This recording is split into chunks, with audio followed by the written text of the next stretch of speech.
Alors, je vais vous dire un truc, aucun métier ne mérite de sacrifier votre bien-être. Aujourd'hui, on passe en revue les 5 plus gros signaux d'alerte d'une culture d'entreprise toxique. Si plusieurs des points qui vont suivre vous parlent, il est peut-être temps d'explorer d'autres options, d'autres alternatives. Donc de changer de métier et de vous barrer. La première chose, il faut arrêter de vous victimiser et de vous auto-flageller en laissant cette petite voix dans votre tête vous dire « Ah, c'est sûrement toi le problème. Tu dois juste mieux t'organiser, mieux gérer ton stress, être un peu plus performant. » Arrêtez ça tout de suite. Cette petite voix, c'est le syndrome de Stockholm version open space. Voyez par vous-même, le premier point d'une culture d'entreprise toxique, c'est le management par la peur. L'erreur est humaine, mais peut-être que dans votre entreprise, elle est facturable en RTT supprimé. Ou quand vous proposez une idée en réunion, on vous regarde en vous demandant de rester à votre place quand on ne se moque pas de vous.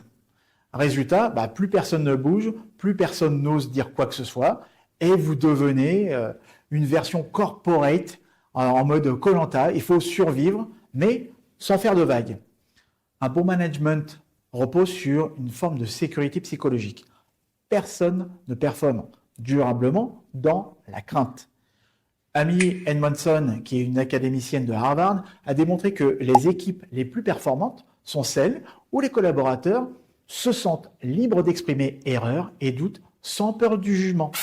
Donc, si l'idée de prendre la parole devant votre manager ou d'autres personnes vous fait plus transpirer que de courir 30 minutes en été, on n'est clairement pas dans un environnement de confiance. On est d'accord. Le deuxième point d'une culture d'entreprise toxique, c'est les comportements toxiques qui sont tolérés. Le collègue qui râle sur tout, l'autre qui balance des blagues douteuses, le boss qui vous ghoste à chaque fois. Mais quand vous faites une bourde, là, bizarrement, c'est pas le cas.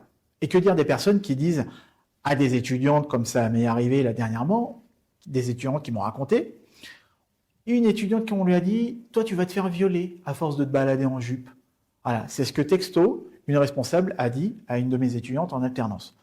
Une autre étudiante m'a raconté juste après ça qu'un de ses collègues lui a demandé pendant le repas « Qu'est-ce que ça fait de manger avec des couverts ?» Voilà, parce qu'elle a des origines dom-tom.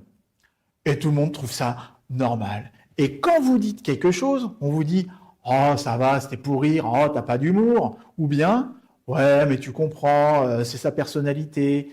C'est probablement d'ailleurs ce qu'on a dû dire durant des années aux victimes de Depardieu. « Oh, c'est Gérard ». Non, en fait, c'est juste un comportement de merde. On vous dit « C'est son caractère, il faut le comprendre ». Non, un comportement toxique, ce n'est pas un trait de personnalité, c'est un choix d'entreprise, c'est un choix politique, c'est un choix de comportement collectif. Et malheureusement, il y a beaucoup d'entreprises et de managers qui laissent faire. Et ça alimente une culture d'entreprise toxique. L'absence de réaction face à des comportements inappropriés vaut validation implicite. Et ça, c'est un problème de gouvernance et de management. Il y a un concept qui s'appelle la théorie de l'apprentissage social de Bandura, qui explique que les comportements observés et non sanctionnés finissent par devenir la norme. Le troisième point, c'est qu'il n'y a aucune limite entre votre vie professionnelle et votre vie personnelle. C'est marqué les 35 heures sur votre contrat ? Oh, comme vous êtes naïf. En réalité, vous avez signé un abonnement illimité pour Teams. Et si vous acceptez de répondre à votre téléphone à chaque fois qu'il sonne à 22 heures, alors là, félicitations, vous vivez sur votre lieu de travail. C'est comme les vampires, vous les laissez rentrer une fois chez vous, c'est fini, ils s'inviteront tout le temps chez vous. Désolé de la référence, si vous l'avez, tant mieux, j'avais que ça comme exemple.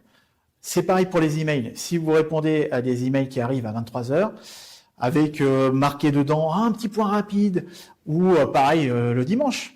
Et quand vous dites je suis en congé, on vous répond juste 2 minutes. Ça, c'est la porte ouverte à tous les excès, à tous les abus. On attend de vous que vous soyez disponible le soir, le week-end, en congé. Le droit à la déconnexion, tu en as déjà entendu parler ? Protéger la déconnexion, c'est pas un luxe, mais c'est une obligation légale depuis 2017. Donc si vous ne coupez jamais, comment est-ce que vous voulez récupérer ? Sans période de repos, le stress va devenir chronique et ça va mener à l'épuisement. À vous de voir, Le quatrième point d'une culture d'entreprise toxique, ce sont les traitements inéquitables. Il y a ceux qui boivent des cafés ou fument des clopes avec le manager et obtiennent des promotions. Comme c'est étonnant. Et il y a vous qui faites des heures sup non payées pour avoir quoi? Un mug à Noël. La méritocratie, ça c'est une fable. On vous parle de mérite, mais vous n'avez toujours pas compris que c'est le fils spirituel du copinage et du piston.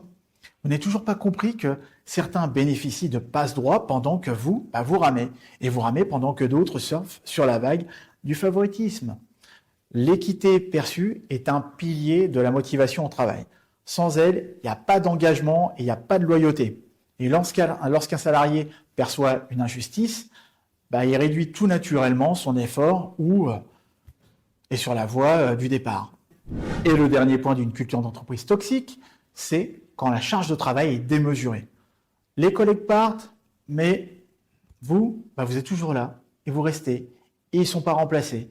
Et laissez-moi deviner, chaque fois qu'il y a un départ, vous restez à absorber le travail de un ou deux de vos collègues qui sont partis. On ne remplace pas le salarié qui est parti parce que tu comprends, ouais, c'est la crise, on n'arrive pas à recruter, on n'a pas de budget, oui, on est sur le coup, t'inquiète pas, ça va venir très, très vite. Ah non, maintenant il y a Trump. Voilà ce qu'on vous dit quand vous estimez que vous avez une charge de travail trop conséquente. Mais par contre, on vous refile les dossiers de vos anciens collègues, et ça, sans non plus culpabiliser.